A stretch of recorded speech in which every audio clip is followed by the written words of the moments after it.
বাংলাদেশের গণতান্ত্রিক প্রক্রিয়ায় উত্তরণের জন্য সেনাপ্রধান ওয়াকারুজ্জামান 1 থেকে 1.5 বছর অর্থাৎ 18 মাসের যে সময়সীমার কথা উল্লেখ করেছিলেন, সেটিকে প্রধান উপদেষ্টার প্রেস সচিব ব্যক্তিগত মত উল্লেখ করার পর এ নিয়ে নানা ধরনের আলোচনা হচ্ছে রাজনৈতিক অঙ্গনে। কারো কারো কাছে বিষয়টি নির্বাচনের সময়সীমা নিয়ে সেনাপ্রধান ও অন্তর্বর্তী সরকারের মধ্যে ঐকমত্যের অভাব কিংবা সমন্বয়হীনতার বহিঃপ্রকাশ বলে মনে হচ্ছে।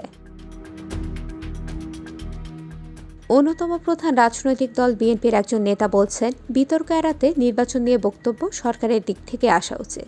আর জামায়াতে ইসলামের মুখপাত্র বলছেন, দ্রুত সংস্কার শেষ করে নির্বাচন দিয়ে দিলে এসব বিতর্কের অবসান হবে। গত 5 আগস্ট শেখ হাসিনা সরকারের বিদায়ের পর সেনাপ্রধান রাজনৈতিক দলগুলোর সঙ্গে আলোচনার পর অন্তর্বর্তী সরকার গঠনের প্রক্রিয়ার কথা জানিয়েছিলেন। পরে 8 আগস্ট অধ্যাপক মোহাম্মদ ইউনূসের নেতৃত্বাধীন সরকার শপথ গ্রহণ করে।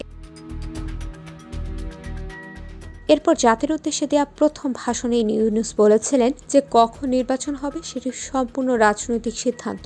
এরপর দায়িত্ব নেওয়ার 1 মাস পর দেয়া আরেক ভাষণে তিনি বিভিন্ন বিষয় সংস্কারে 6টি কমিশন গঠনের ঘোষণা দেন। সেই কমিশনগুলো 1 অক্টোবর থেকে কাজ শুরুর কথা থাকলেও শেষ পর্যন্ত তা হয়নি। প্রধান উপদেষ্টার প্রেস সচিব জানিয়েছেন, 6টি কমিশন কাজ শুরুর আগে আবারও রাজনৈতিক দলগুলোর সঙ্গে সংলাপ করবে সরকার। এরপর কমিশনের কাজ শেষে সুপারিশ পাওয়ার পর আরেক দফা সংলাপ হবে।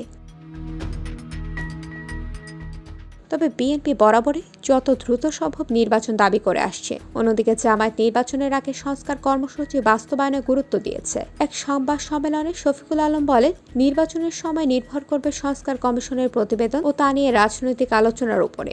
তারপর সময়ের বিষয় আসবে যে নির্বাচন কবে হবে।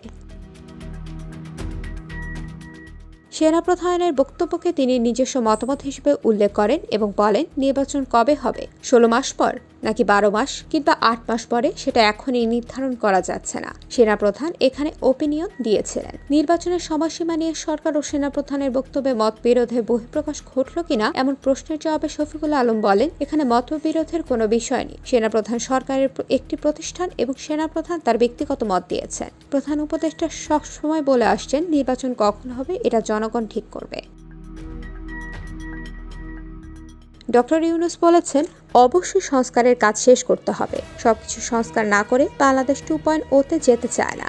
বিএনপি চেয়ারপারসনের উপদেষ্টা সৈয়দ মোয়াজ্জেম হোসেন আলাল বলছেন, একটি রক্তক্ষয়ী বিপ্লবের পর যারা দেশ চালাচ্ছেন তারা আগে কখনো একসঙ্গে কাজ করেননি, ফলে তাদের মধ্যে ভিন্ন চিন্তা হতে পারে। নির্বাচন বা গণতান্ত্রিক প্রক্রিয়া উত্তরণের বিষয়গুলোতে আলাদা আলাদা বক্তব্য আসায় সমন্বয়হীনতায় বিষয়টি উঠে আসছে। IBTV USA news desk.